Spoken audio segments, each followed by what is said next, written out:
ইরানের মিসাইল হামলাকে ঠেকাতে যেখানে হিমশিম অবস্থা ইসরায়েলের, সেখানে মরার উপর খাঁড়ার ঘা হিসেবে দেখা দিয়েছে সাইবার যুদ্ধ।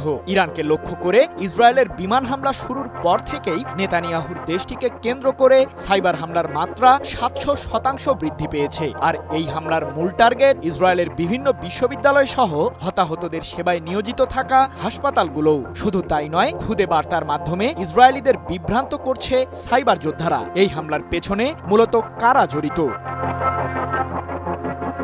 ক্ষণে ক্ষণে ইরানের ব্যালিস্টিক মিসাইল হামলার শিকার হচ্ছেন ইসরায়েলিরা, যাকে ঘিরে পুরো ইসরায়েলে ভীতিকর পরিস্থিতি বিরাজ করছে। দেশটির শক্তিশালী মিসাইল ডিফেন্স সিস্টেম আয়রন ডোমও নতি স্বীকার করছে ইরানের ক্ষেপণাস্ত্রের সামনে। তবুও নিজের আগ্রাসী মনোভাব বজায় রেখেছেন ইসরায়েলের প্রধানমন্ত্রী বেনিয়ামিন নেতানিয়াহু। তেহরান জুড়ে নেতানিয়াহুর বিমান বাহিনী চালাচ্ছে দফায় দফায় হামলা। মৃত্যুপুরীতে পরিণত হয়েছে ইরান। কিন্তু ইরানের ছোড়া ড্রোন ও মিসাইলগুলোকে আংশিকভাবে ইসরায়েল প্রতিহত করতে পারলেও নেতানিয়াহুর দেশটিতে শুরু হয়েছে সাইবার হামলা।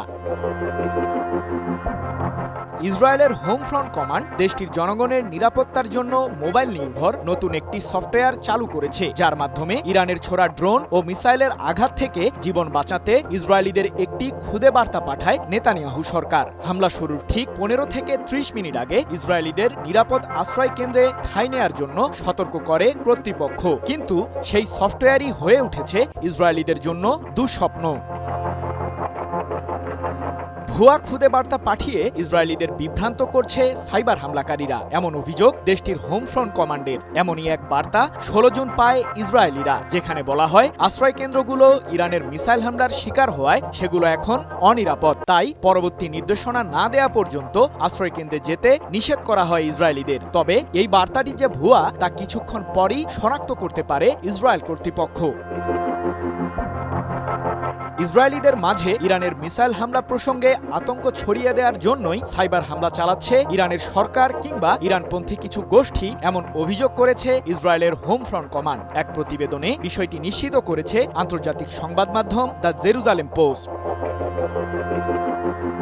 এদিকে ইরানকে লক্ষ্য করে ইসরায়েলের অপারেশন রাইজিং লায়ন শুরুর পর থেকেই ইসরায়েলের বিভিন্ন প্রতিষ্ঠান 2000-এরও বেশি হুমকিমূলক ইমেল পেয়েছে বলে জানা গেছে। এ প্রসঙ্গে মার্কিন সাইবার থ্রেড ইন্টেলিজেন্স রেডওয়্যারের ভাইস প্রেসিডেন্ট রন মেইরান বলেন, মাত্র 2 দিনের মাথায় ইসরায়েলে সাইবার হামলার মাত্রা 700% বৃদ্ধি পেয়েছে। আর এর পেছনে রয়েছে ইরানপন্থী হ্যাকার গোষ্ঠীগুলো।